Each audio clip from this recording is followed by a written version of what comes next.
Fearless Gamers, Matt here for Fearless Games, and well, Happy New Year! Here's the first video that I'm doing for the new year here. Let me see if I can... Oh. There we go. Best that I can do. Here's the first video of the new year, and it's going to be an Forge World unboxing. Now, this isn't a Forge World item that I purchased from Forge World. It's from a friend from a gaming store, had it, wanted to get rid of it, so I bought it off him. So, box is pretty old, but for me, it's brand new. So, we're going to go ahead and open this up, and what it is that we're doing an unboxing of is the Eldar Revenant Titan with pulsar lasers. Or pulsars, I think it's just pulsars.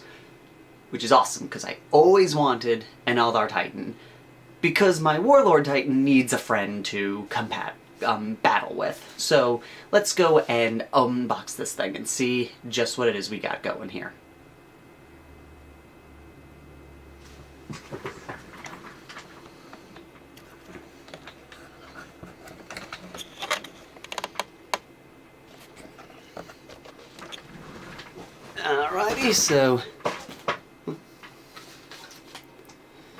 Alrighty, so we got the box, and let's see what's in the box. That's the stuff. We got the instructions. Back in the day when Forge World told you how to build these things, usually nowadays what they do is they just give you the list of parts, but every so often you get instructions and some cool doodads with it, but very rarely. Like, they've gotten fewer and farther between with what kits they'll actually tell you how to build, and some they'll just go. But we've got two bags here. This is the pulsar bag, and inside we've got his energy fins. This is, from my understanding, this is the psychic or warp fins that are used to power the device, the engine itself. I apologize for the dark lighting. Let's see, can I get the... Let's see if I can play around with the iris a bit. There we go. Okay, so you can see it a little better. There it is. It's all nice in one piece. This, I'm gonna try a different paint style than what I normally do with that. A little nervous, gonna see what happens with that, but here's the chest cavity. It's all one solid piece, which is nice.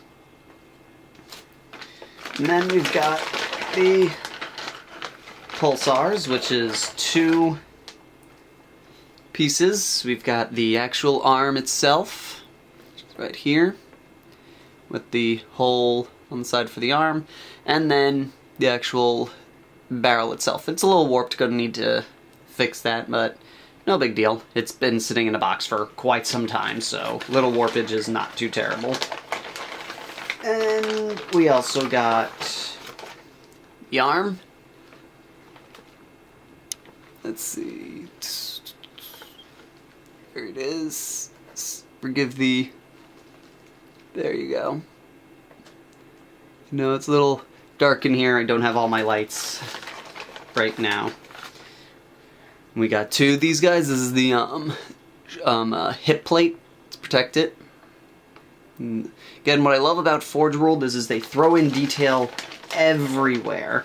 That way, no matter how you pose them, there isn't a blank spot, and it's like, oh, like, essentially it's to the point where you can tell how, it actually looks realistic, in a sense.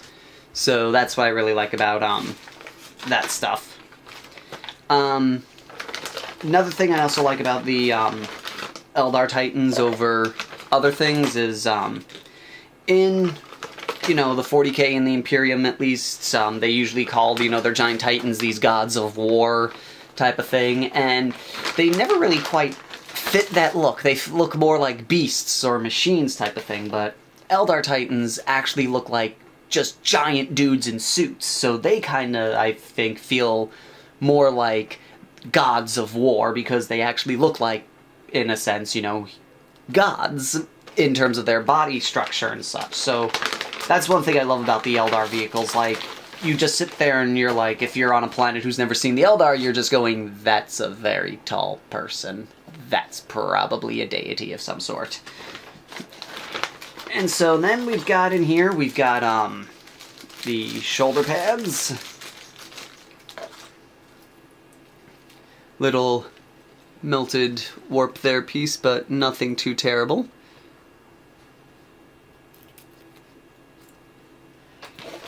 And we got the other one with the crafter's crest.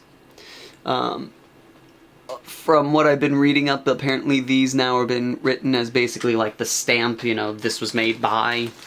So that's like the Bone Singer's seal. And we got this front plate. This did suffer a little melting damage, but because of where this piece goes, all that's hidden. So I don't have to worry about that, because see, it goes right in here, so once it's actually in place, can't really tell the how it's supposed to look. And let's see, in here also we got the jet engines that go on the back of the thing. And even though they're solid resin, they're really light. Then we've got the hip piece. The hip piece is actually in two pieces. That way you can get a little extra action, so it's a little bit more, in a sense, like this is more like the spinal column here, and here's the actual hip piece. So you get a little bit more humanistic, real living movement to give it a little bit more of a that sense of the sense of how fluid the Eldar vehicles can go, which is pretty neat. And then we've got the lower leg, which is again, since Eldar vehicles are pretty much giant wraith constructions that are grown, very simple in design. And the lower leg, with that cool engines on the bottom, ball joint. A lot of their stuff, a lot of the Eldar stuff seems to be a ball joint system. And then we've got all this little small pieces here, so I'm going to put those in here first.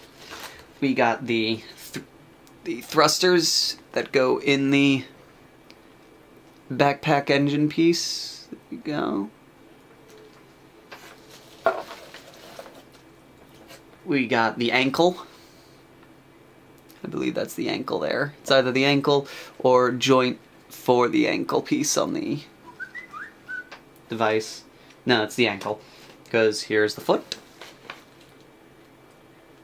And again, as Forge World, they even have little footprints for them, so you could, like, you know, if you had like some green stuff for self, press this down and make footprints for them, which is a pretty cool idea. I might do that. More engines, more thruster nozzles. There, pretty cool. His hip jets. This is one of the reasons why they move so fast. Knee.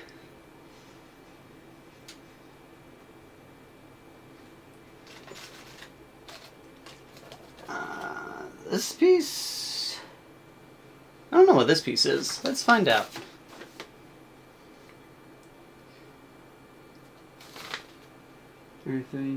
This is the heel engine, so this is the heel. Right there.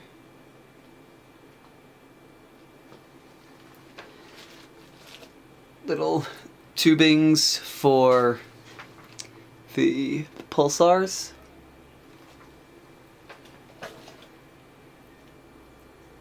This is the heel itself. And what's cool is the way that it's designed. They're designed so you can really get a nice, like, so you can get it where, when the foot is all set up and configured, you can actually get, like, this look. So it gets more of this, like, animal, like, run effect. Pretty cool. Let's see. The neck collar. where the head sits. The shoulder ring. This is so you place it on, then you position it, and then you can place the shoulder pads on it so the shoulders match the motion of the arms.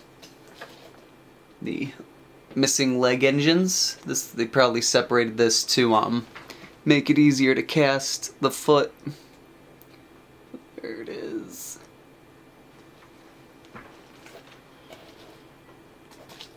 And then we've got these really cool, I'll save that for later. We got these pretty cool, they call these details, large and small details. What these are, these go along the side of the head, and then with a hairdryer you heat them, and you can then bend them to give the effect of motion on the